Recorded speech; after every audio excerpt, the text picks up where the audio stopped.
అంటే ఒక వాదన అయితే ఉందండి. అంటే ఎప్పుడైతే మీకు ఎన్నికలు ముగిసిన తర్వాత ఆయన రాష్ట్రానికి చంద్రబాబు నాయుడు గారు ఆంధ్రప్రదేశ్కి సీఎం అయిన తర్వాత తెలంగాణ యూనిట్ని లోకేష్ పర్యవేక్షణలో ఉండటం వల్ల లోకేష్ మొత్తం తెలంగాణని చూడటం, దాంతో సీనియర్ నాయకులు చాలామంది అంటే ఒక అన్కంఫర్ట్గా, అంటే నిన్న కాక మొన్న వచ్చినటువంటి లోకేష్ దగ్గర మనం ఈ విధంగా మనం చేయాలా, మనం వెళ్ళి ఆయనతో దగ్గర కూర్చొని మాట్లాడితే ఆయన వ్యూహాలు మనం అమలు చేయాలా అనేటువంటి దీంతో చాలామంది వెళ్ళిపోయినట్టుగా కనపడుతుంది.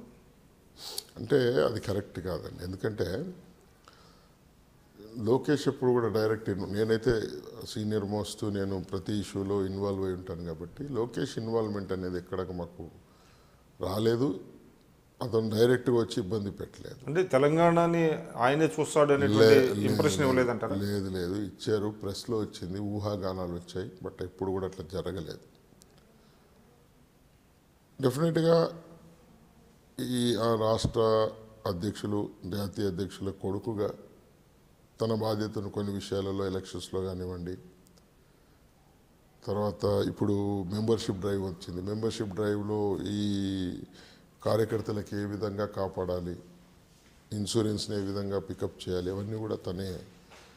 కానీ అంటే ఒకటైతే వాస్తవం, అంటే ఇప్పుడు ఎప్పుడైతే అంటే రాష్ట్ర విభజన జరిగిన తర్వాత తెలంగాణ వ్యవహారాలని లోకేష్ చూస్తూ వచ్చారు. ఎప్పుడైతే మీ పార్టీ నుంచి కొంతమంది వెళ్ళిపోయారు, అంటే క్రాస్ ఓవర్ అయ్యారో, పార్టీ చేంజ్ అయిన తర్వాత లోకేష్ పాత్ర క్రమంగా తగ్గిపోతూ వచ్చింది. అంటే రేపొద్దున ఉన్నటువంటి నాయకులనన్నా మనం కాపాడుకోవాలి కాబట్టి తెలంగాణ రాష్ట్ర పార్టీ మీద లోకేష్ ప్రభావం ఉండకూడదు అనేటువంటి రియలైజేషన్ వచ్చినట్టుగా కనపడుతుంది కదా. అంటే అసలు సీరియస్గా ఇప్పుడు ఇన్వాల్వ్ అయిందే లేదా ఆయన లోకేష్ గారు. కాకపోతే ఏంటంటే మీరు అన్నట్టు కొంచెం మా వైపున తెలంగాణ తెలుగుదేశం పార్టీలో నాయకత్వ లోపం కొంచెం ఉంది. దాన్ని మేము సరిదిద్దుకుంటున్నాం, ప్లాన్ చేసుకుంటున్నాం, ప్రజా సమస్యల మీద ఎక్కడికక్కడికి స్పందిస్తూ ఉన్నాం, అందరం ఐకమత్యంగా ముందుకు వెళ్తూ ఉన్నాం. అంటే ఎప్పుడు కూడా ఇప్పుడు చంద్రబాబు నాయుడు గారు మా నాయకుడు, జాతీయ నాయకుడు అయ్యాడు కాబట్టి అక్కడ ముఖ్యమంత్రి కావటం వల్ల వాళ్ళే చూస్తాడేమో అన్న అనుమానం కలగటం వల్ల కూడా కొంచెం ఇబ్బంది అయింది మాకు, వాస్తవం.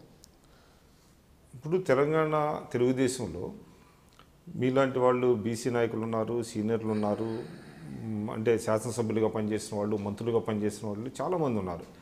అయినప్పటికీ మీ అందరితో పోలిస్తే రిలేటివ్లీ జూనియర్ అయినటువంటి రేవంత్ రెడ్డికి అధిక ప్రాముఖ్యత ఇవ్వటం వల్లనే చాలామంది శాసనసభ్యులు మేము వెళ్ళిపోయాము, ఆయన పెత్తనం ఎక్కువగా ఉంది, ఆయన మాట ఎక్కువ వింటున్నారు అనేటువంటి వాదన కూడా ఉంది కదా.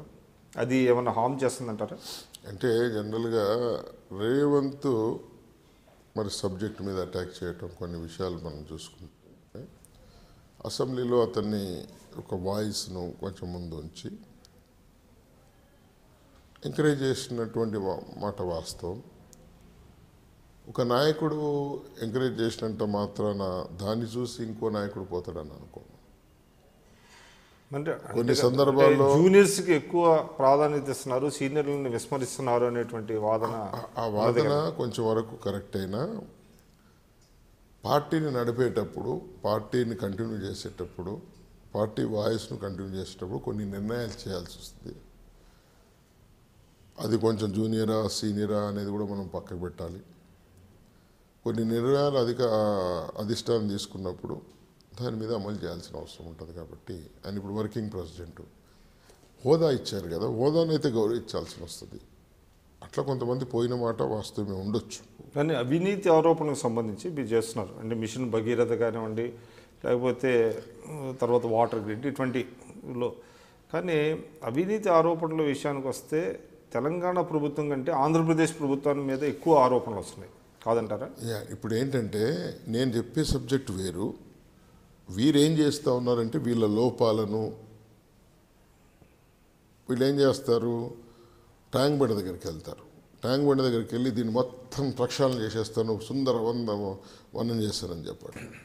సెక్రటరేట్కి వెళ్తారు, దీనంతా పడేసేసి నేను ఇంకొకటి చేస్తాను.